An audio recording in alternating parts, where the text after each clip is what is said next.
Olá, bora falar de um dos aspectos mais fascinantes da fisiologia humana? A gente está falando daquela capacidade incrível que o coração tem de gerar o próprio ritmo, batida depois de batida, sem precisar de nenhum comando consciente. É quase como ter um baterista interno, sabe? Um que nunca erra o tempo. Bom, e para guiar nossa conversa de hoje, a gente vai se basear principalmente no livro Fisiologia Essencial, na quinta edição. É uma referência super importante na área da saúde, então podem confiar que a informação aqui é sólida. Isso nos leva a uma pergunta que, sério, é muito intrigante. Como é que o coração sabe a hora de bater? Mesmo sem receber ordens diretas do cérebro, como ele mantém aquele ritmo constante?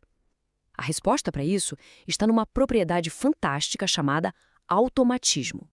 Certo. Então, o que é esse tal de automatismo cardíaco? De forma bem direta, é a habilidade que algumas células especializadas do coração têm de simplesmente gerar impulsos elétricos por conta própria. Elas não precisam de nenhum estímulo de fora, sabe? Elas simplesmente disparam um potencial de ação sozinhas num ritmo contínuo. Ok, vamos entrar na nossa primeira parte, o maestro do coração. E o foco aqui é o nódulo sinoatrial, ou nódulo SA, para facilitar. Esse é o cara. O nódulo SA é o marca-passo natural, o principal do coração. A analogia do maestro é perfeita porque é exatamente isso que ele faz.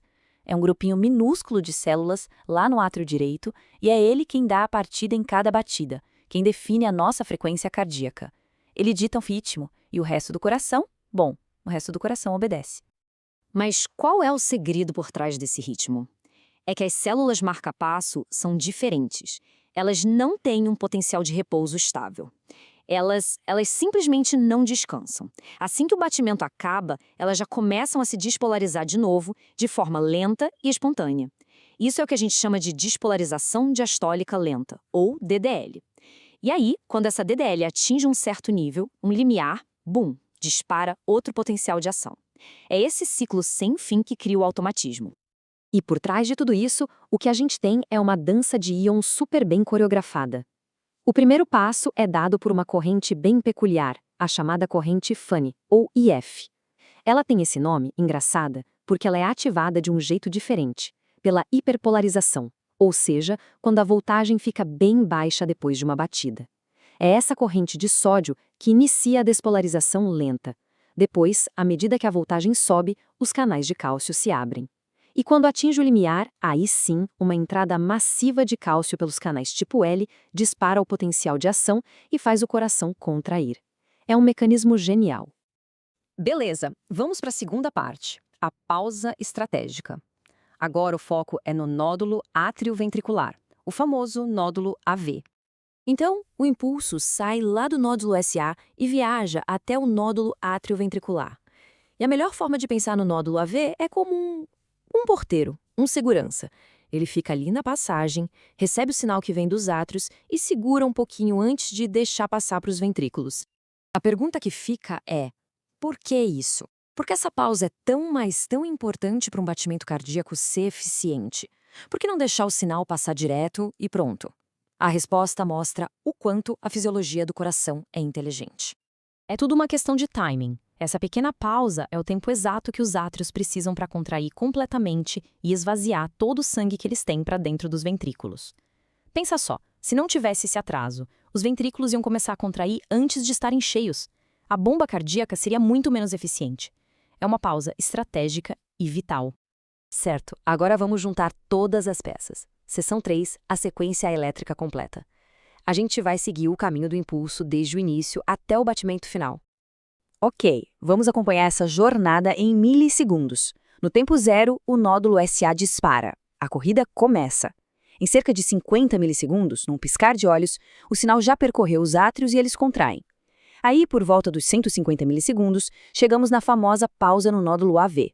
Depois dessa paradinha estratégica, o sinal entra numa verdadeira rodovia expressa, o sistema His-Purkinje. Ele desce rapidinho pelo septo e lá pelos 220 milissegundos, os ventrículos inteiros estão se contraindo de forma sincronizada de baixo para cima para ejetar o sangue com força máxima. E essa coordenação toda só funciona por causa de uma diferença absurda de velocidade. Dá uma olhada nisso. Nos nódulos SA e AV, o sinal se arrasta. É bem lento, cerca de 0,05 metros por segundo. É isso que cria pausa. Mas, quando ele entra no sistema His-Purkinje, a velocidade explode. Chega a 5 metros por segundo. É 100 vezes mais rápido. Essa aceleração brutal é o que garante que todas as partes do ventrículo contraiam quase ao mesmo tempo. Ok, o coração é automático, a gente já entendeu. Mas ele não vive isolado do resto do corpo, né? O ritmo precisa se adaptar. É aí que entra a nossa quarta parte, o sistema de controle, com o sistema nervoso autônomo. A melhor forma de entender isso é pensar num carro, com acelerador e freio. O sistema simpático é o acelerador. Ele libera norepinefrina, que basicamente aumenta a tal da corrente Fanny, a IF. Com isso, a despolarização diastólica lenta fica mais rápida e o coração acelera. Já o sistema parasimpático é o freio. Ele libera acetilcolina, que faz o oposto. Diminui a corrente IF e ainda deixa a célula mais negativa, ou seja, mais longe do limiar. O resultado é que o coração bate mais devagar. Simples assim. No fim das contas, é exatamente isso. O automatismo do coração é uma sinfonia, uma orquestra perfeita de íons e células, tudo funcionando junto para garantir que cada batida seja confiável, segundo após segundo. É um sistema elegante e, ao mesmo tempo, super robusto. E só para ter uma ideia da dimensão disso, um coração saudável bate mais de 100 mil vezes por dia, todos os dias. E tudo isso graças a esse sistema automático.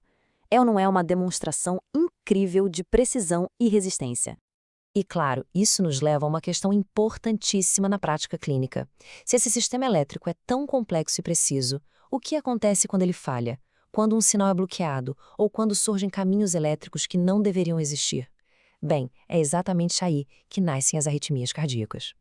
E essa reflexão sobre as arritmias é o gancho perfeito para quem quiser ir além.